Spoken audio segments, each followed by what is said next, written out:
I cannot express how good it is to reconnect with MVUC again, even in this rather remote fashion. We look forward to reconnecting in person when conditions allow. This congregation was such an important part of our lives for 20 years and remains dear to us today. Meg actually took part in an every Thursday Zoom meeting just a few days ago. Now, who imagined we would ever utter the phrase every Thursday Zoom meeting? Times are changing. We still follow MVUC closely via website and by social media, and we connect with friends regularly in the congregation. We're delighted to see so many old friends doing well and taking part in congregational life, and to see so many new faces picking up the baton, doing leadership and doing the work that needs to be done, taking care of such a precious community. I know you're all approaching the next church year with some apprehension, wondering about what the future is going to bring here.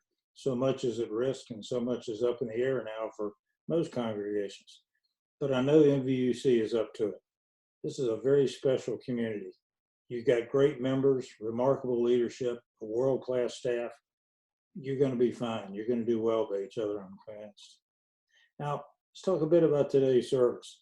This service is the culmination of a long and winding journey. I wasn't sure it was actually going to happen. When Linda, Kate, and I discussed this late last year, I was delighted to have the opportunity to reconnect with the MVUC and to talk some about things and values that are important in my life, and I think in many of yours as well, such as dedication and willingness to sacrifice. And then the pandemic hit, and I reluctantly concluded that making such a trip would not be wise, and so I withdrew from the service. A few weeks later, MVUC, like most congregations, went to all video services, and so I was again able to participate. And so let's get on with it, shall we? Not too many years ago, I took the podium in this congregation here in the meeting house and gave a service explaining what Unitarian Universalists and military service people have in common. I've spent most of my life living in both of those camps, and to me, the similarities are obvious. But to each of my chosen communities, they often think they don't have a lot in common with the other. I'm going to revisit a couple of those connections that do in fact exist in our service today. Today is about Memorial Day. This is different from other days that we celebrate or commemorate. July 4th, for example, is about patriotism, and we sometimes have very different definitions of and standards for that term of patriotism, don't we? For most of us in this denomination, it's less about celebrating our past or what we are now than it is about celebrating our values and our aspirations for what our country can be. Veterans Day celebrates service, a concept that should not be all that foreign to those of us in the Unitarian Universalist community. But Memorial Day is mostly about recognizing sacrifice. We take a moment to recognize those who made the ultimate sacrifice for others or for a larger cause. For many of us living in the safety that has been our version of the American life here in modern times, concepts like heroism, self-sacrifice, or full-on dedication to a greater cause might have seemed a bit alien, difficult to imagine, let alone to understand. But all that changed just a few weeks ago, didn't it? Now, those of us who have not known military people have seen up close a new cadre of heroes. We see all around us people who deliberately choose to take risks for others, to put their own lives on hold, to put their own lives on the line so that others may live. Perfectly ordinary, normal people. They find themselves in extraordinary circumstances and they rise to the call. As a career soldier, I say, welcome to my world. In that other world I've lived in, I've seen this profile countless times.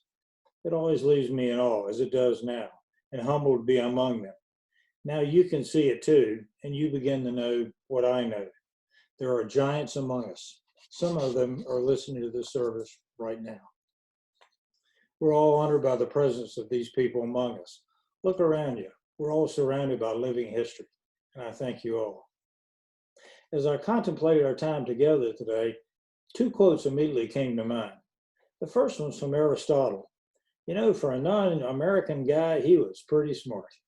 I find that I'm in agreement with about 99% of what I read is accredited to him. I've been going through something of an Aristotle rediscovery period the last couple of years, I firmly believe that if we as individuals and as a society followed his advice more often, we'd be better off today in many, many ways. But the quote in particular that I thought of today is very short. It's as follows. Aristotle asked, "What is the essence of life?" His response, "To serve others and to do good." What could be clearer or more easily understood than that?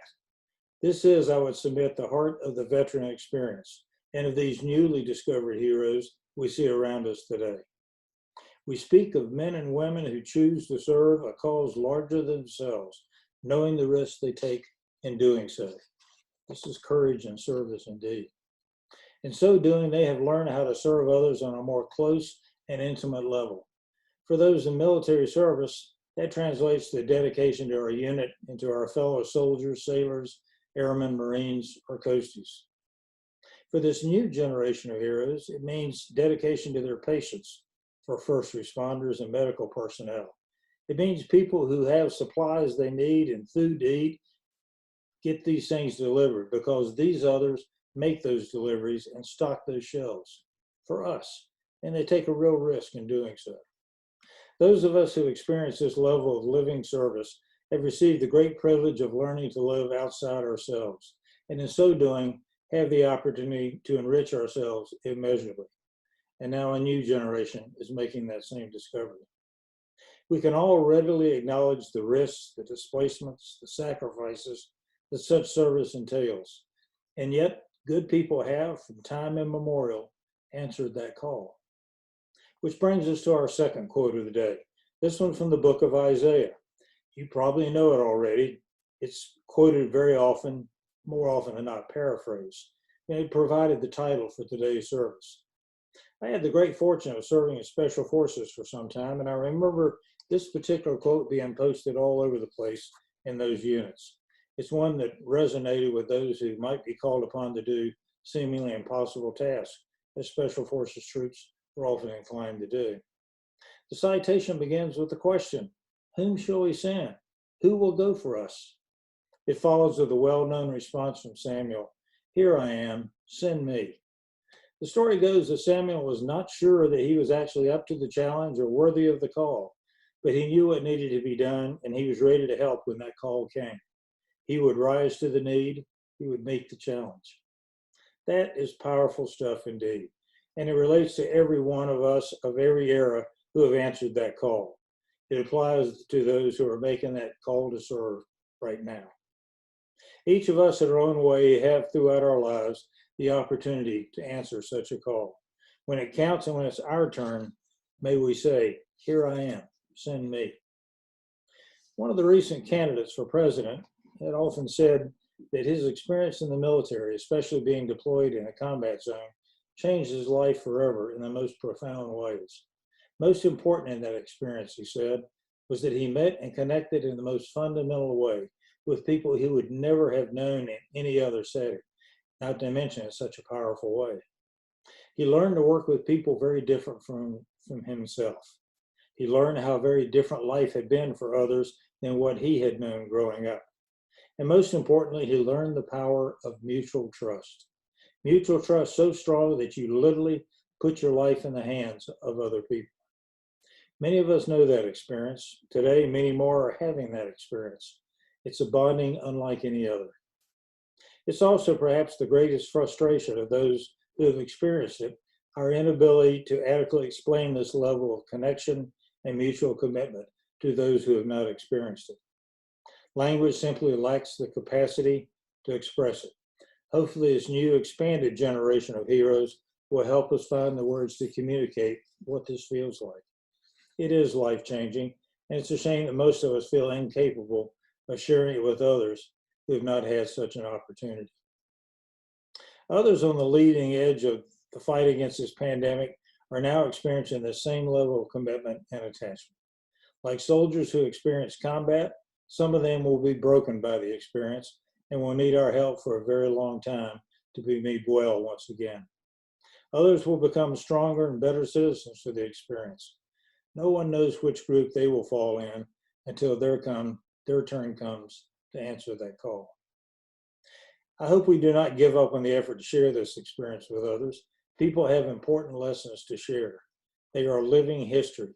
What they know, what they have experienced, needs to be passed on as best can be done for the rest of us. I would offer two closing thoughts. First, I think this is an appropriate time to expand our circle of honor this day. Military service is truly unique, and those who serve in this way are singular for the risks that they accept and the sacrifices they make. And same for their families. On this day, they are the first in our hearts and minds. But it's appropriate too to think about our first responders and others on the front line of medicine and emergency action to honor their service as well. Theirs is a different sacrifice and a risk no less significant. They answer the call every single day. They put themselves at risk for the rest of us.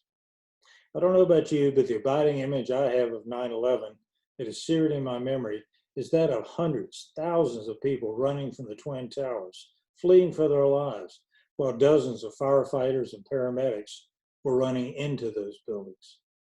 Those professionals knew with grim certainty what was ahead of them. They had to know the odds were high that once they entered those infernos, they may never come back out. But people inside needed help, and they answered the call. Here I am, send me. These are veterans in important ways, as surely as so many of us who wore the uniform are veterans. And lastly, I ask you to take a moment to recognize the quiet courage of others not always seen on the front lines of our pandemic fight, but they are there surely. Grocery clerks, truck drivers, delivery persons, they all keep the wheels of society turning, and they do it taking their lives in their hands every time they approach one of us. And even in these supposedly more mundane jobs, mobility rises. I heard a bus driver say the other day that he knows he takes a risk every time someone enters his bus. But I've never felt so needed, he said. People are counting on me. They need me to show up. So I'll be here every day. What I hear him saying is, here I am, send me. My admiration for the courage and adaptability and sacrifice of all those heroes, military and this new group, is beyond measure. To all those who choose to serve, thank you. To those who lead from a commitment to serve their subordinates and to mentor those who will follow them in leadership, thank you. To those families who hold it all together when uncertainty and death hovers all around you, thank you. They are all veterans on this day, and in the best sense of that word, they are the best of us. They have taken risks and made sacrifices, but most of all, they felt called to serve and to be with one another. Let's keep those memories alive and pass them on to others by our own example as time goes by. May it be so.